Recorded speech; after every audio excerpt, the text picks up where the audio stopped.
Hello my champs, how are you? कैसे हैं आप सब लोग? This is your mathematics mentor engineer Farman Malik.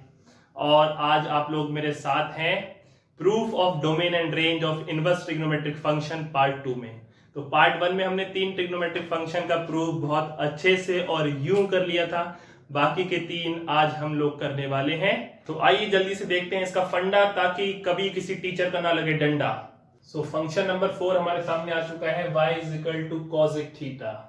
Actually इसको पढ़ने के लिए बस एक बेसिक याद रखिएगा कि जो कॉसेक थीटा होता है वो साइन थीटा का रेसिप्रोकल होता है। Cosec theta is equal to 1 upon sine theta का। बस इसी फॉर्मूले के बेस पे मैं आपको इसकी सारी वैल्यूज जनरेट करा दूंगा।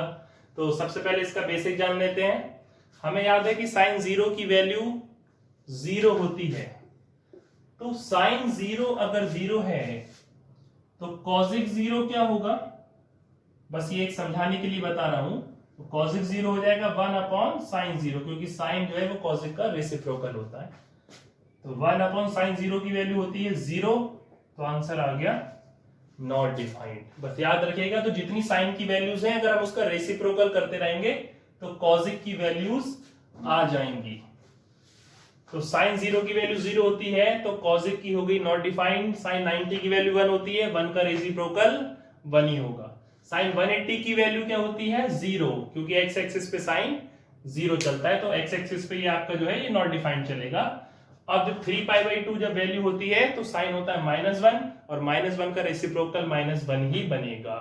तो ये थी सिंपल बातें। दो फैक्ट इसके बारे में। कॉसिक थीटा होगा नॉट डिफाइंड अगर थीटा n पाई है, मतलब पाई का कोई मल्टीपल जब एक्स एक्सिस पे चलेगा 1π 2π 3π 4π, तो कॉसिक की वैल्यू हमेशा नॉट डिफाइंड आएगी। पॉजिटिव है या नेगेटिव है वो डिपेंड करेगा कि किस क्वाड्रेंट में है। कॉसिक थीटा +1 आएगा या -1 आएगा। अगर अपर वाई एक्सिस है तो +1 और लोअर वाई एक्सिस है तो -1, अगर ऑड मल्टीपल है कोई π/2 का। अब आइए सबसे पहले हम कॉसिक थीटा का ग्राफ जनरेट करते हैं। कॉसिक थीटा का ग्राफ बनाने के लिए मैंने इसके डोमेन और जो वैल्यूज थी मेरी 1 और -1, जो ये वैल्यू अटेन हो रही थी, इसको मैंने ग्राफ पे बना दिया है कार्टेशियन प्लेन में एक। अब इसकी वैल्यू के हिसाब से इसका ग्राफ जनरेट करते हैं हम लोग। आइए देखते हैं, बहुत सिंपल है। तो 0 डिग्री पे या फिर 0 रेडियन पे कितना है ये? Not defined. और π/2 पे कितना है? 1। इस तरीके से ये ग्राफ यहां पे आएगा। और 180 डिग्री पे फिर से नॉट डिफाइंड। तो नॉट डिफाइंड अभी नीचे की तरफ जाएगा कि ऊपर की तरफ जाएगा? तो देख लिए सेकंड क्वाड्रेंट में ये कैसा है? पॉजिटिव। तो यहां से ये एक बाउल शेप बन जाएगा। फिर से समझ लीजिए, 0 रेडियन पर या 2π रेडियन पर इसकी वैल्यू नॉट डिफाइंड है या इनफाइनाइट है। 90 डिग्री पे इसकी वैल्यू 1 है, तो यहां पे ये 1 को अटेंड कर रहा है, यानी कि इस पॉइंट का जो कोऑर्डिनेट है वो है π/2, 1। और फिर जो 180 डिग्री या फिर पाई रेडियन, यहां पे जो वैल्यू है उसकी फिर से इनफाइनाइट हो गई है। इतनी बात आपको समझ में आ चुकी। अब थर्ड क्वाड्रेंट में ये है नेगेटिव। अब देखिएगा नेगेटिव है, ठीक है। और 3π/2 पे इसकी वैल्यू -1 है, तो 3π/2 ये हो गया, और -1 आप देख लीजिए ये -1 है। तो 3π/2, -1 का आपको ये पॉइंट मिल गया। तो यहां पे ये होगा आपका एक बाउल शेप यहां क्रिएट हो जाएगा। इसका रीजन मैं आपको बता देता हूं। देखिए 3π/2 पे इसकी वैल्यू -1 है, और पाई पे नॉट डिफाइंड, और 2π पे नॉट डिफाइंड। दोनों क्वाड्रेंट में यहां पे नेगेटिव वैल्यू है इसकी, इसलिए जो बाउल शेप है ये नीचे की तरफ बना है। तो कॉसिक थीटा के ग्राफ में इस टाइप के बाउल्स क्रिएट होते हैं। पहला क्वाड्रेंट, दूसरा क्वाड्रेंट, तीसरा क्वाड्रेंट, चौथा क्वाड्रेंट। जब इसको आप बुक पर देखते होंगे तो बहुत मुश्किल आपको लगता होगा कि ये कैसे बनाया गया। जिसको ये समझ में आता होगा उसके अंदर कितना दिमाग होगा। ऐसा कुछ भी नहीं है, ये वैल्यूज बहुत सिंपल है। बस आपको ये थोड़े से बेसिक पता होने चाहिए। तो हर बात का रीजन और इसके पीछे क्या फैक्ट छुपे होते हैं वो आप मेरे साथ इसी तरीके से जानते रहेंगे। बने रहिए। अब आगे देखते हैं इस साइड। तो यहां पे देखिए, जब आप ये हो गया, अब जब आप एंटी क्लॉकवाइज चलेंगे तो ये चौथा क्वाड्रेंट उल्टा चलेगा ऐसे, चौथा क्वाड्रेंट और तीसरा क्वाड्रेंट। तो यहाँ पे ये कैसा मिलेगा? नेगेटिव। तो एक बाउल आपका इस तरीके से यहाँ पे क्रिएट हो जाएगा, नॉट डिफाइंड, नॉट डिफाइंड। और माइनस पाई बाई टू पे इसकी वैल्यू कितनी -1, तो यहाँ के कोऑर्डिनेट कितने हो गए माइनस का पाई बाई टू कॉमा 1। अब यहाँ पे ये रहेगा पॉजिटिव, तो इस तरीके से एक बाउल यहाँ क्रिएट हो जाएगा ऊपर की साइड, इसलिए क्योंकि इसकी वैल्यू नॉट डिफाइंड 1 को ये अटेन कर रहा है, यानी कि 1 को ये टच कर रहा है, 1 तो इसकी वैल्यू पॉसिबल है, तो इसलिए मैं यहां से टच करके इसको ऊपर की साइड बना देता हूं। तो यहाँ पे ये जो -3 पाई बाई टू है, मतलब वो पाई बाई टू का काम करेगा। अगर हम एंटी क्लॉकवाइज चले तो माइनस का 3 पाई बाई टू कॉमा 1। तो ये है स्टूडेंट्स कॉसेक थीटा का ग्राफ, जो बच्चों को बहुत ही मुश्किल लगता है, पता नहीं क्यों, लेकिन जो मेरे बच्चे मेरा लेक्चर देख रहे हैं, मैं समझता हूं कि अब उन्हें इसमें कोई भी प्रॉब्लम नहीं होने वाली है। बहुत सिंपल है, बहुत ज्यादा। अब आइए देखते हैं कि इसका डोमेन और रेंज क्या हो। तो ये मैं ग्राफ अभी बना रहने देता हूं, आप इसको नोट भी कर सकते हैं। ये जो मैंने बेसिक यहाँ पे लिखे थे, मैं इसको इरेज कर रहा हूं ताकि आपको अच्छे से समझ आ सके। अब देखिएगा, बात करते हैं इसके रेंज की। तो मैं रेंज की बात कर रहा हूं, देख लीजिए। रेंज गई है नॉट डिफाइंड मैक्सिमम प्लस में नॉट डिफाइंड या इनफाइनाइट, और माइनस में इनफाइनाइट। ठीक, तो यहां पर ये गया माइनस से, और प्लस जब इनफाइनाइट जाएगा तो सारे रियल नंबर हो गए। लेकिन यह वैल्यूज देखिए इसके बीच की, क्या 1 से -1 के बीच की कोई वैल्यू, एक्चुअली 1 को तो वो अटेन कर रहा है, देखिए 1 को तो वो टच कर रहा है और -1 को भी टच कर रहा है, लेकिन क्या उसने कोई वैल्यू इनके बीच में अटेन करी, यानी कि कॉसेक थीटा की वैल्यू -1 और 1 के बीच में जो वैल्यू, उसमें से कोई पॉसिबल हो ही नहीं सकती। देख लीजिए उसका ग्राफ कहीं गया नहीं। तो ऑल रियल नंबर एक्सेप्ट, अगर मैं यहां पर स्क्वायर ब्रैकेट लगा के -1 और 1 लिखता हूं, यानी कि रियल नंबर में से -1 और 1 भी हट जाएगा क्योंकि मैं उसको इंक्लूड कर रहा हूं, लेकिन -1 और 1 तो उसकी वैल्यू हो रही है। तो इस बात को यहां पे समझिएगा, इस वजह से यहां पे लगेगा स्मॉल ब्रैकेट, मतलब -1 और 1 इसमें एक्सक्लूड है क्योंकि वो रियल नंबर में इंक्लूड कर रहा हूं मैं। तो सारे real number except those values which are lying between -1 and 1। तो ये हो गई रेंज कॉसेक थीटा की। अब हम बात करेंगे डोमेन की। तो आप जानते हैं कि इसमें से अब आपको ढूंढनी है, ये सारी ब्रांच वैल्यूज हैं। तो एक प्रिंसिपल ब्रांच हम लोग ले लेते हैं। तो प्रिंसिपल ब्रांच जो है वो ओरिजिन के पास में होनी चाहिए। तो यहां से देखिए -π/2 से अगर आप π/2 तक जाएंगे तो ये आपका देखिए -1 से माइनस का नॉट डिफाइंड और +1 से प्लस का नॉट डिफाइंड या इनफाइनाइट। इसको मैं इरेज कर रहा हूं सिर्फ आपको समझाने के लिए। तो ये जो दो लाइनें आपको दिख रही हैं, एक ये वाली और एक ये वाली, तो यही है इसकी प्रिंसिपल वैल्यूज या प्रिंसिपल ब्रांच, इसकी यही है। तो जो डोमेन है वो हो गया इसका -π/2 से π/2। क्या -π/2 π/2 पे वो डिफाइन हो रहा है? यस, -π/2 पे वो हो रहा है -1 और π/2 पे वो हो रहा है +1। लेकिन जो बीच में आ रहा है 0 डिग्री पे यहां भी देखिए नॉट डिफाइंड और ऊपर भी देख लीजिए नॉट डिफाइंड। यानी कि अगर मैं कॉसेक थीटा के अंदर, यानी कि थीटा के अंदर अगर मैं 0 लगाता हूं डोमेन, तो y की वैल्यू क्या दिखाएगा? नॉट डिफाइंड, यानी कि ये डोमेन पॉसिबल नहीं है। तो एक्सेप्ट 0 डिग्री या 0 रेडियन। अब आपको समझ में आ गया होगा इसका असली मतलब ये। तो कितना सिंपल, कितना एक्चुअली मुझे तो ये इसमें कुछ मुश्किल लगता ही नहीं है, आपको भी नहीं लगेगा अगर आप इसी तरीके से रेगुलर मेरे लेक्चर में जुड़े रहेंगे। तो अब हम ये बहुत आसानी से जान गए। अब डोमेन और रेंज को हम इंटरचेंज करने वाले हैं, तो वो बन जाएगा कॉसेक इनवर्स y के डोमेन एंड रेंज। तो आइए एक बार नोट कर लेते हैं, देख लीजिए।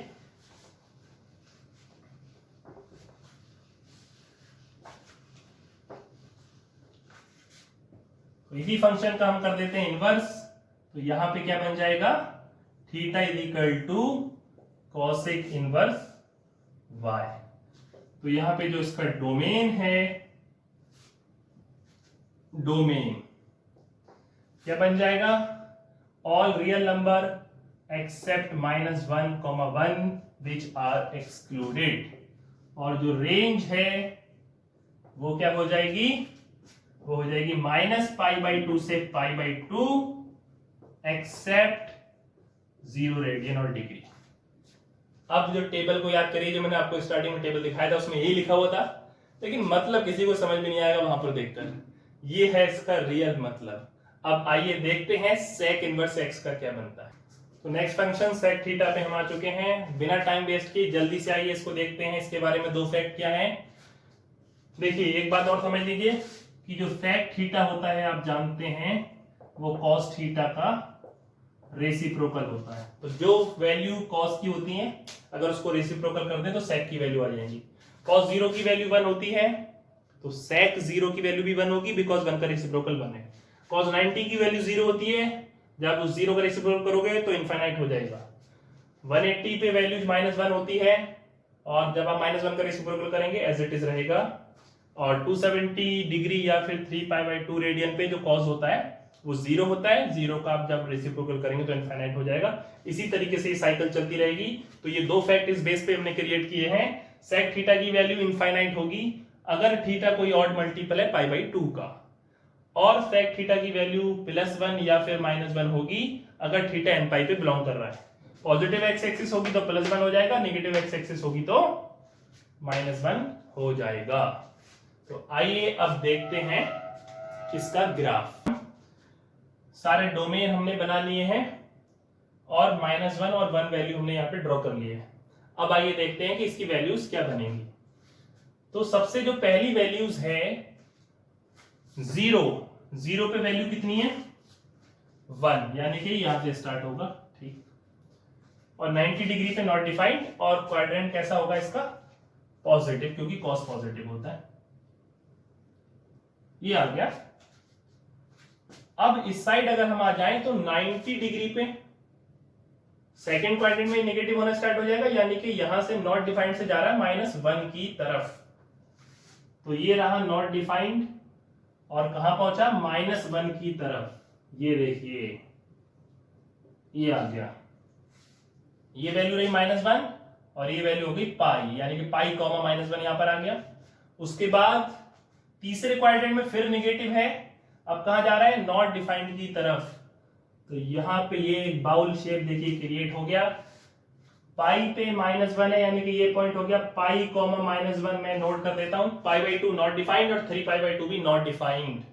तो पॉजिटिव फिर नेगेटिव फिर नेगेटिव। अब चौथे क्वाड्रेंट में कैसा जाएगा, ये पॉजिटिव जाएगा। तो माइनस नॉट डिफाइंड, ये नॉट डिफाइंड से ही जा रहा है 1 की तरफ।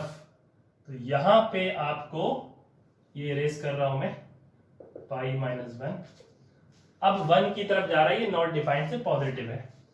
तो देखिए यहां पे ये हो जाएगा इस तरीके का कुछ, एक बाउल फिर ऐसे क्रिएट हो जाएगा अगर मैं आगे जाऊं तो इतना ये सिंपल है। अब इस साइड आ जाए तो ये देखिए ये वाला इस साइड ऐसे करके कंप्लीट हो जाएगा बाउल शेप आपका, क्योंकि चौथे क्वाड्रेंट में पॉजिटिव है। जब आप एंटी क्लॉकवाइज जाएंगे तो ये चौथा क्वाड्रेंट ही है। इस साइड आप चल दीजिए, अगर इस साइड जाते हैं क्लॉकवाइज तो ये मिलेगा, और इस साइड आते तो इधर से -π/2 फिर माइनस का पाई माइनस का 3π/2 इस तरीके से चलता है। तो ये हो गया चौथे क्वाड्रेंट में पॉजिटिव। अब यहां से एक बाउल आपका फिर क्रिएट होगा, चौथे के बाद आपको मिलेगा तीसरा और दूसरा क्वाड्रेंट। तो तीसरा और दूसरा क्वाड्रेंट में ये दोनों में होता है नेगेटिव, ये देख लीजिए, और -π पे -1 मिलेगा आपको, यानी कि इस वैल्यू पे। अब रही बात आपके फर्स्ट क्वाड्रेंट की, तो फर्स्ट क्वाड्रेंट में ये कैसा है पॉजिटिव। 3π/2 से यहां से ये स्टार्ट हुआ, एक सेकेंड, इस तरीके से। तो यहां पे ये 1 हो जाएगा, माइनस का 2π, 1, यानी कि आप इस पोजीशन पर पहुंच गए, और यहां पर नॉट डिफाइंड है -3π/2, यानी कि यहां पर। तो ये है स्टूडेंट सेक थीटा का ग्राफ। जब हम बुक में देखते हैं फिर से वही बात है, बहुत मुश्किल लगता है, समझ में नहीं आता है इस वैल्यूज को, और इन वैल्यूज के बेस पे जिस तरीके से ये मैंने जनरेट किया है, अगर आप इसको देख लें तो ये बहुत आसानी से आपको समझ में आ सकता है। अब हम लोग इसकी बात करने वाले हैं डोमेन और रेंज की। तो इस चीज को हटा देते हैं हम।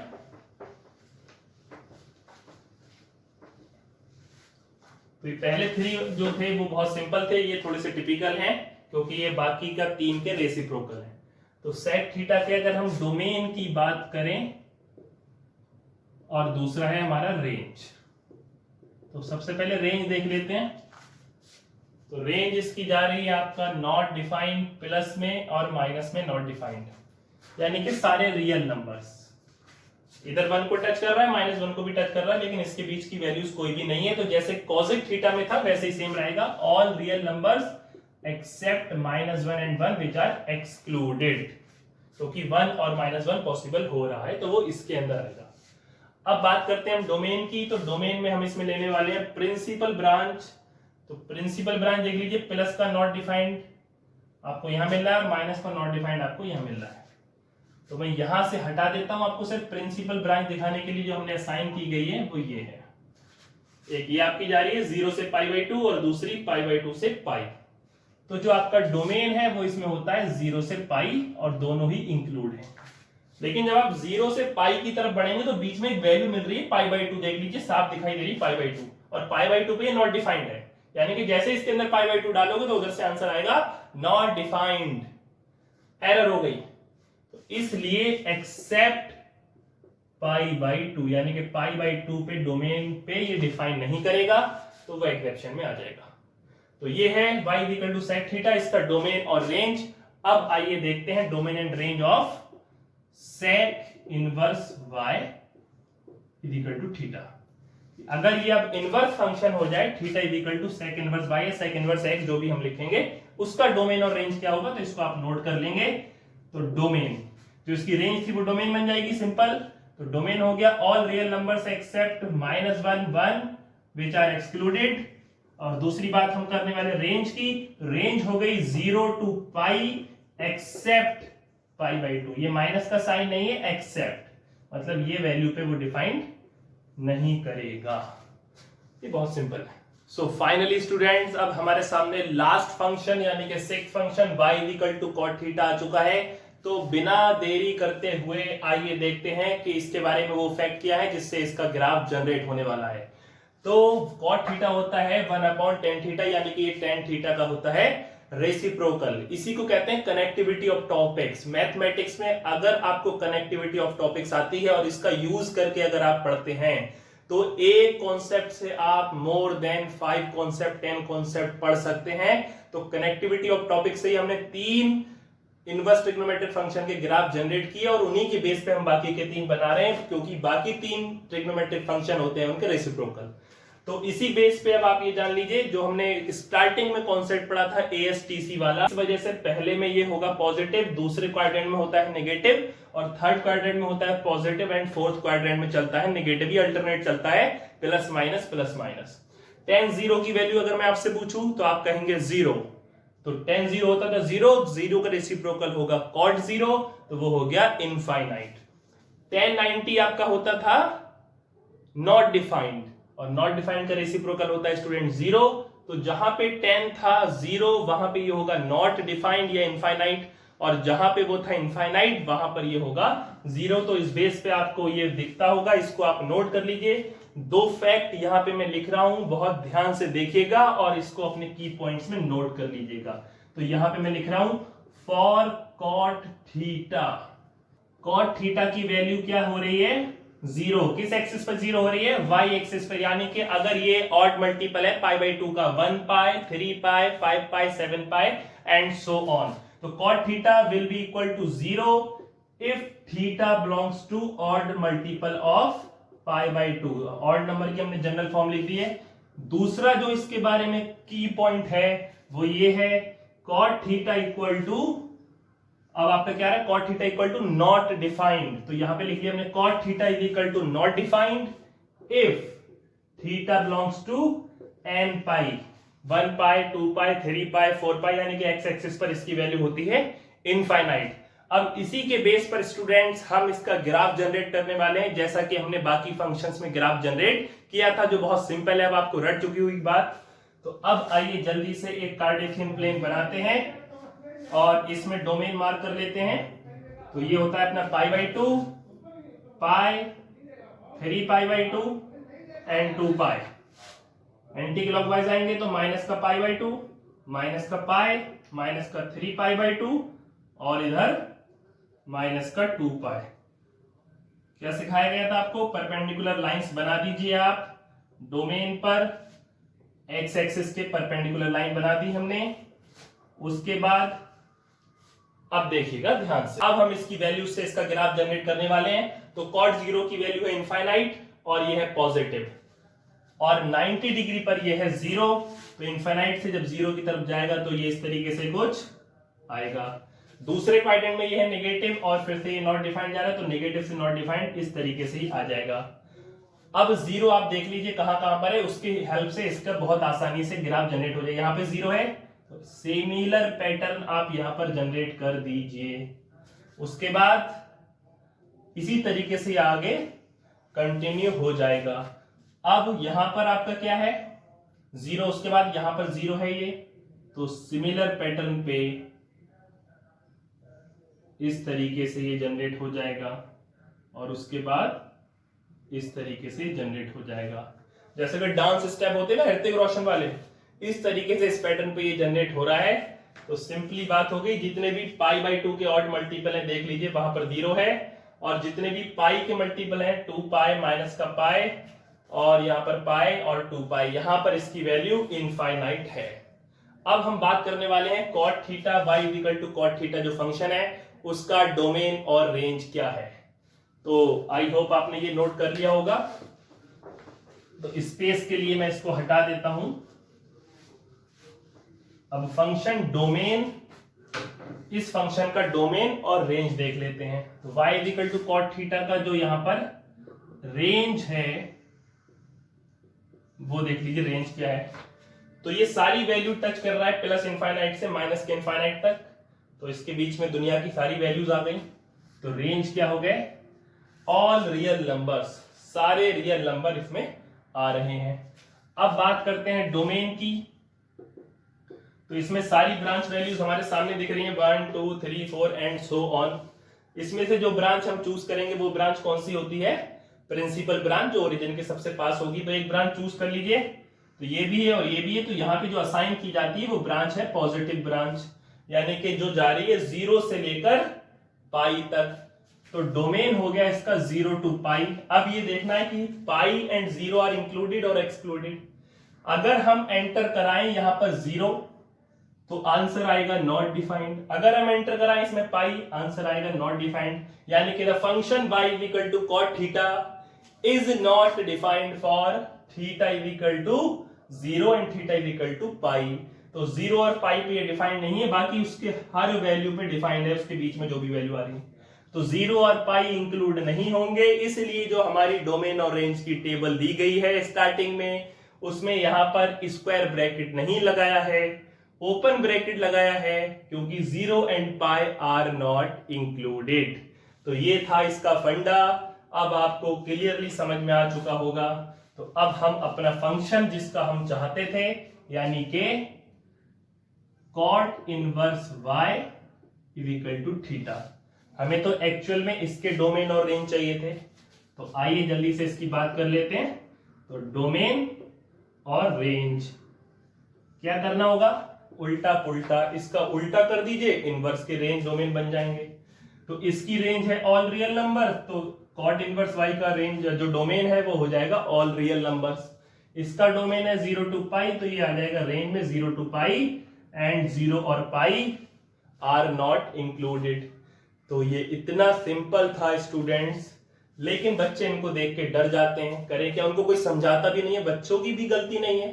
टीचर जो भी आजकल पढ़ा रहे हैं सीधे क्वेश्चन नंबर देस, एक्सरसाइज देस, फॉर्मूला नंबर देस और वगैरह वगैरह, इस तरीके से काम चल रहा है। मैथमेटिक्स का पूरा आजकल बेड़ा ही गर्क कर रखा है, सब रट्टाफिकेशन रट्टाफिकेशन रट्टाफिकेशन।